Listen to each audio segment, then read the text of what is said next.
my name is Kristen. Welcome to Chatterbox Budgets.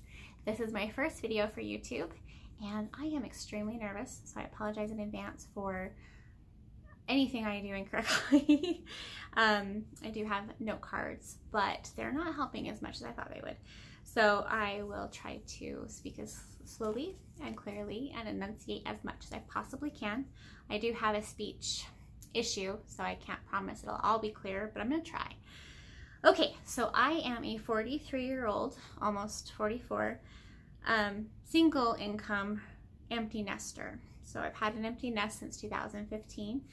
I do work full-time for an insurance company and my wages are calculated hourly and I am paid bi-weekly. My income does vary, but it's always more than my straight hours, not less. So I am not new to budgeting. I started cash envelopes in 2003. I've actually been managing my own money since I was 11 and I started getting paid for babysitting. But I've also mismanaged my money since then. And so this is the first time in my life that things have actually been coming together.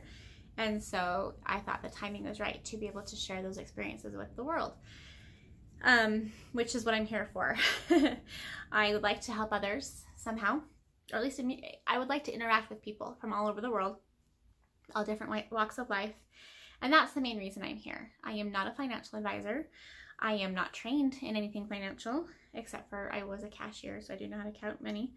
But I am sharing my experience. I'm not providing financial advice. So most of my sharing will be, I did this, I tried this, this is what I do, because I want to share what I've done, not necessarily tell you what I think you should do.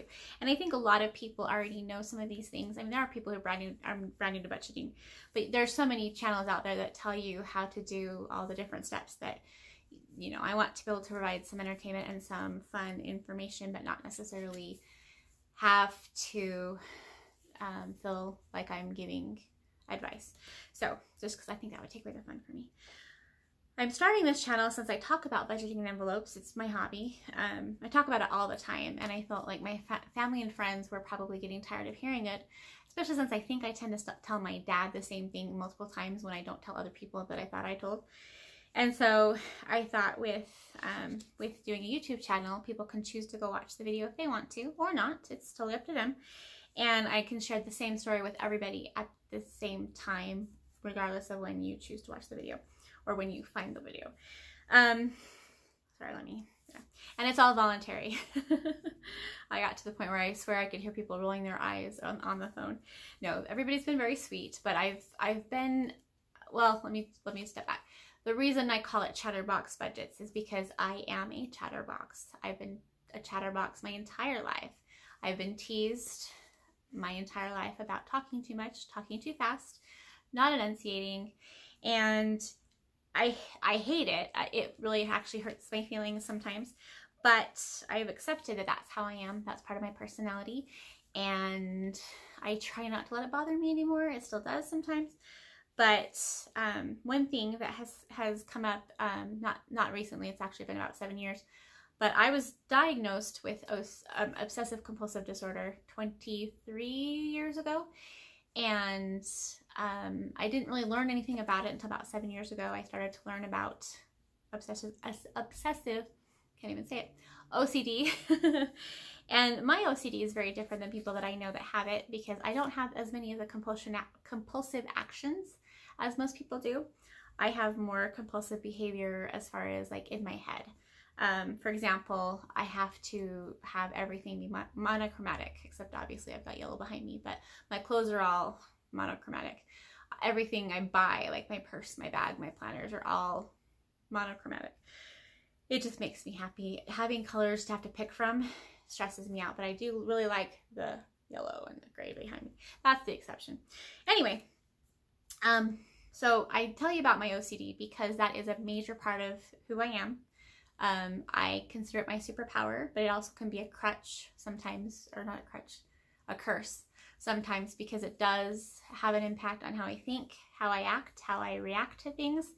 And there's a lot of things that I do that I cannot change because of how my brain works. So I will usually call it, just say that's how my brain works. I don't usually say my OCD, just because people use it so flippantly sometimes, sorry, my battery's about to die, that I just try not to say those letters, especially because it's been 23 years. So I could probably go get tested now and they'd probably find some other neurodivergent things going on. I do also have anxiety disorder. That one's pretty severe. My OCD is probably more moderate. And then I also do have depression, and I do get migraines, but I've had those forever and it's not a big deal. Okay, so anyway, I was gonna wait. Well, up until last week, I thought I would never have a YouTube channel. It scares the tar out of me to even think about it, because I don't handle confrontation or criticism very well at all. And so putting myself out there for random strangers on the internet to be able to say anything they want to was very nerve-wracking for me. Still is, actually. But after watching all of the people that I've seen the last couple of weeks, I've been watching budgeting videos, or actually I really usually listen to them while I'm walking my dog, but I've been so impressed with everybody, and everybody's been so supportive of everybody else, and I really like how the community feels. So I thought I would just jump in and try it out. I was also going to start a blog first, because I communicate better through blogging. But after I changed my channel name to Chatterbox on a Budget, which I've then changed to Chatterbox Budgets, I started getting notification of people subscribing to my channel. And so that was motivating to me to start putting out content of some kind. And I do appreciate that. I was surprised. I didn't expect that to happen. And so that was really sweet. My budgeting style was originally influenced by Everyday Cheapskate, which I think was a newsletter back in 2004, 2005. Also by Debt Proof Living, which was originally published in 1999, and those were both Mary Hart. She has had a huge influence on my budgeting style, even though I haven't necessarily read her books in like 15 years. But that's where I got a lot of my inspiration and information from. I'm also highly motivated or highly influenced by Gail from Till Debt Do Us Part, which was a TV series that I used to watch every week. And I really liked how she taught couples to work on money together. I loved the jar method that she would use, putting all the different budgeting things into jars. I just love that. I did try Dave Ramsey's Baby Steps back in 2005. I read a couple of his books, and it just didn't work for me. I find it very discouraging for me, mainly because most of the steps don't apply to me, and so that was just kind of, well, discouraging, like I said. So, but I do understand the baby steps. I do support those who use them. I just don't feel like that's the right plan for me. I do a hybrid of cash and digital envelopes. I do use prop money recently and started doing that to help me visualize the actual digital envelopes, which I really like that. I do budget on paper. I use a yellow legal pad. I have for years. Before that, I used a steno pad. I actually still use both. I also use index cards for everything, which is why I have these. I also use apps, the Good Budget app, wow, which I've used for probably at least 10 years, maybe 12 years. It was EEBA when I first started. I use that for my cash envelopes, and then I use mint.com and the Mint app for all of my tracking, reconciliation, some of my budgeting and stuff. It actually keeps track of my budgets for certain categories, and it tells me when I'm getting close to them. So, which I really don't need for most categories because, I mean, things like rent are fixed, but I like it because it keeps me on my toes. But I also like it because everything comes through there, and so I just go through and just update the categories to match what they actually are supposed to be. And that works really well for me. I don't do a lot of paper reconciliation. I don't do, like, I did try the Budget Mom workbook. I downloaded that in 2019, and I've used it quite a bit since then. But I don't use most of the worksheets or the debt information tracking, stuff like that. So that just hasn't been a good fit for me. And I was getting frustrated by it, so I put it away. I also recently tried the Organized Money, which I love. I love the whole concept. I love the format. I love everything about it. But again, there's forms in there that I wasn't using, and so I put that one away for now. I do not do a zero-based budget, and I do use credit cards. I actually recently paid off all my credit cards, and I did a loan for my 401k because the interest rate was really reasonable, and it was a quicker way to get my credit score higher. And then, but I will continue to use credit cards. The plan is, though, to only use three of them actually, the 3 different kinds. So I have one Visa, one MasterCard, one Discover card, and use them responsibly. So each one has its own purpose. and then I will pay them off. I pay off my Visa, which I use that one for groceries and stuff. Pay that one off weekly, and then I'll pay off my Discover card, which I'll use for like Hulu, Netflix, things like that. Pay that one off every 2 weeks when I get paid, or sooner. But the difference will be that the money will be in my checking account when I'm spending it, or except with my groceries, that's in my wallet.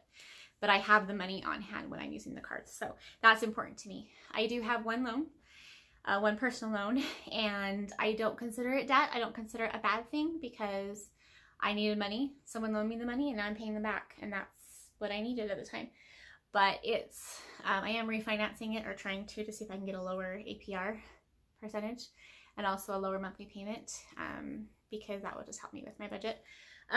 What else I can tell you? So I am a single parent. I'm my son's only parent, and I have been since conception, basically.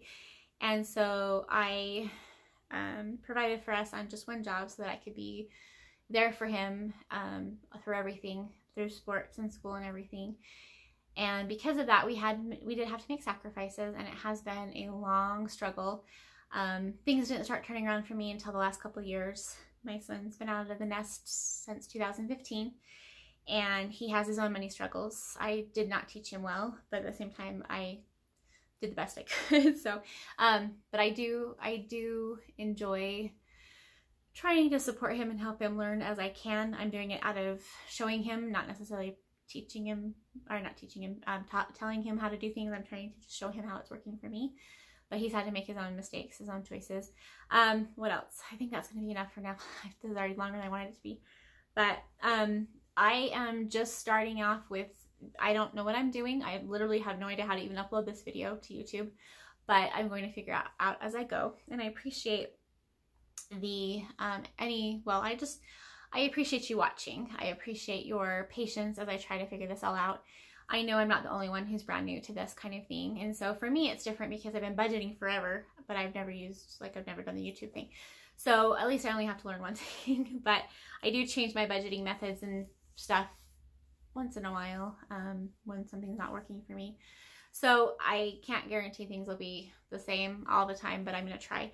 I thought September was a good month to start because, well, I guess it's still August, but it's my birth month. And so I felt like that was kind of like a new beginning for me, and it would be fun to be able to do this.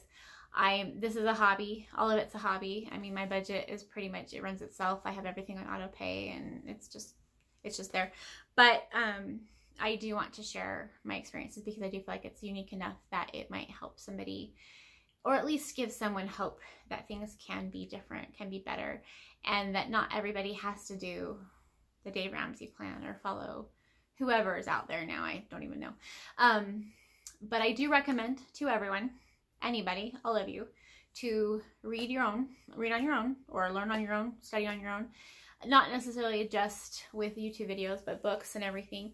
Find ways that work for you. That is advice, I guess, and I wasn't going to give advice, but I've tried doing it other people's way in the past, and it didn't work for me. And so I had to come up with a way that worked for my situation in my life. And I really like Mary Hunt's way because it's a lot more open to things like buying clothes when you need clothes, or buying makeup, and not sacrificing everything just to pay off your debt. I don't use the word debt. I don't have credit card debt, so to me my loan is not, I mean, it's a loan. And so I will spend money on myself. I just bought some gym shirts the other day that I needed because my other ones were falling apart. But I don't feel guilty about it. I don't have to account for it to anyone but myself. And I budgeted for it, so it wasn't like it was a surprise. But what was I going to say? Oh, so one of Mary Hunt's things that's very different, and a lot of things that I do are different than what you guys are used to, but I'm going to try to use the same terminology that you're used to just to help things be a little less confusing. So the way that she explains it, Mary Hunt calls it a freedom fund. It's not sinking funds, it's a freedom fund. And it's a second checking account with the same bank. Well, in my case, it's a credit union. And I use that for what you would call sinking funds, but basically it's my irregular expenses.